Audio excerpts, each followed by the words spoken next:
Salam dan bahagia. Jumpa lagi dengan saya Dolfon Susuardi, calon guru penggerak Angkatan 9 dari Kabupaten Manggarai Barat. Kali ini saya akan membuat presentasi tentang koneksi antar materi, kesimpulan dan refleksi modul 1.1. Saya mulai dari beberapa kesimpulan setelah mempelajari filosofi atau pemikiran Ki Hajar Dewantara atau KHD tentang pendidikan. Pertama, pendidikan adalah proses menuntun.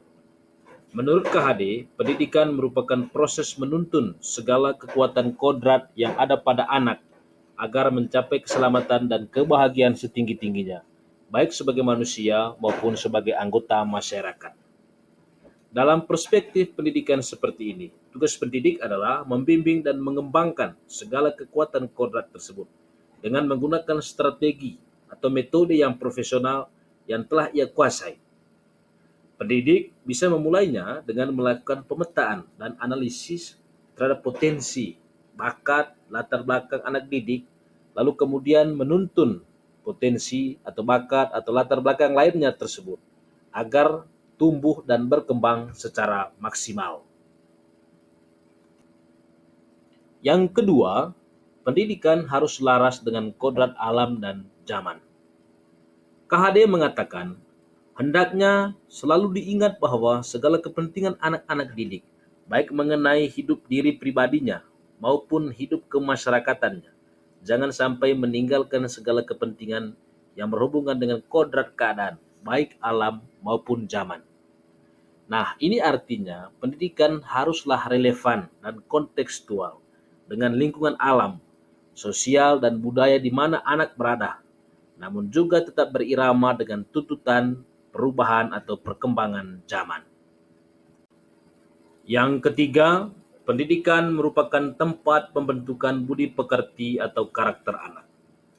Menurut KHD, dengan adanya budi pekerti, setiap manusia berdiri sebagai manusia dengan dasar-dasar yang jahat dan memang dapat dihilangkan, maupun dalam arti menutup atau mengurangi tabiat-tabiat jahat yang biologis atau yang tak dapat lenyap sama sekali karena sudah bersatu dengan jiwa.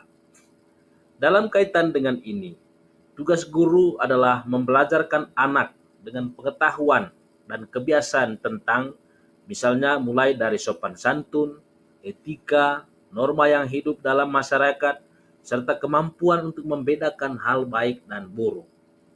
Tidak hanya itu, guru juga harus memberi teladan kepada anak didik mengenai hal ihwal tersebut. Dalam membentuk budi pekerti, cara yang terbaik adalah dengan memberi contoh sesuai dengan trilogi pendidikan KHD, yakni Ingarso Suntulodo, Ingmadia Mangun Karso, Tutwuri Handayani. Atau di depan memberi contoh atau teladan, di tengah membangun semangat, di belakang memberikan dorongan. Yang keempat, pendidikan merupakan tempat persemaian benih-benih kebudayaan dalam masyarakat.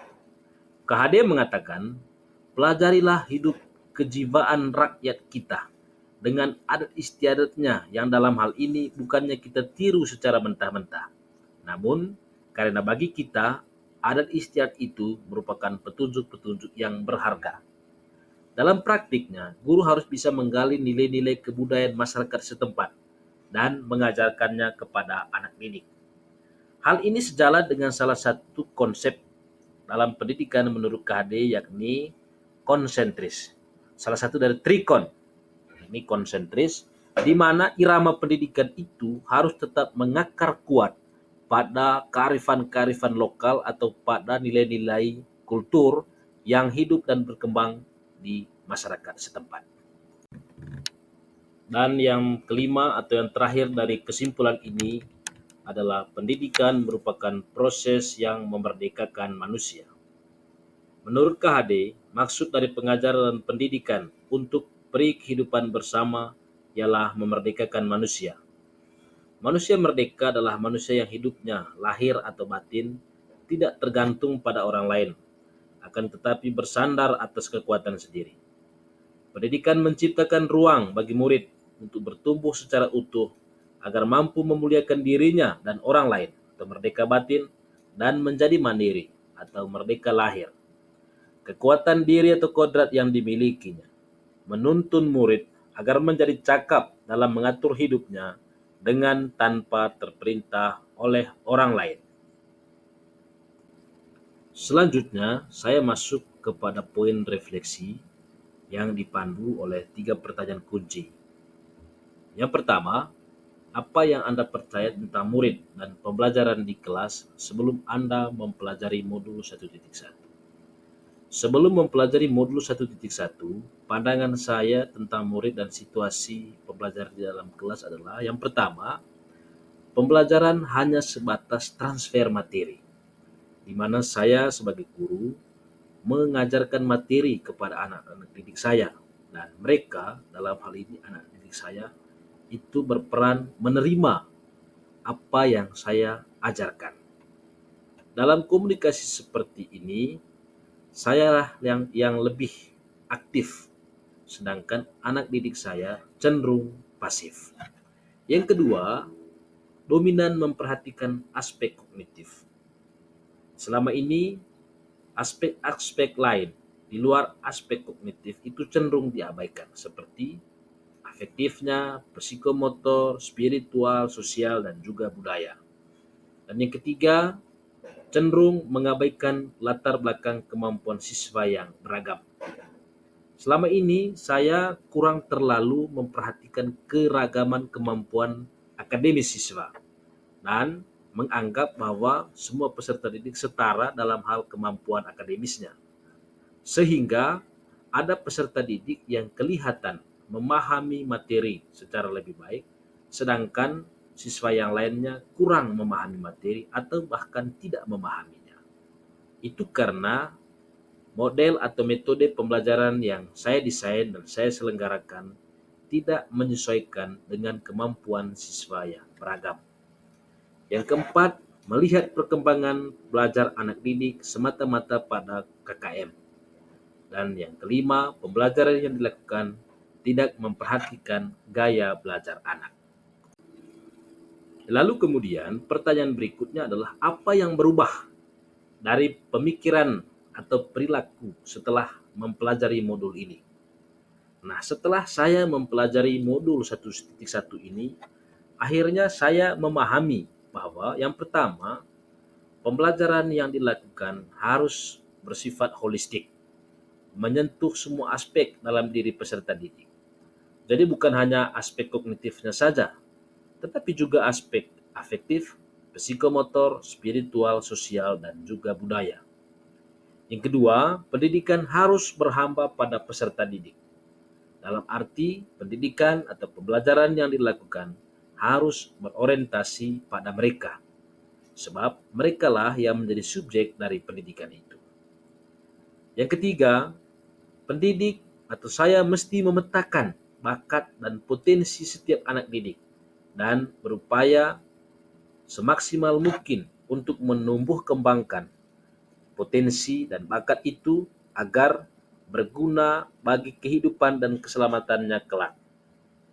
Dan yang keempat, pendidik harus memperhatikan latar belakang kemampuan, gaya belajar, serta keunikan dari setiap anak, dan menyelenggarakan pembelajaran yang adaptif dengan latar belakang tersebut.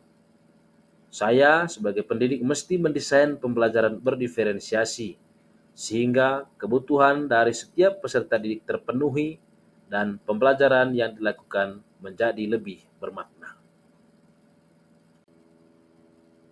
Pertanyaan yang terakhir adalah, apa yang dapat segera Anda terapkan lebih baik agar kelas Anda mencerminkan pemikiran Ki Hajar Dewantara atau KHD?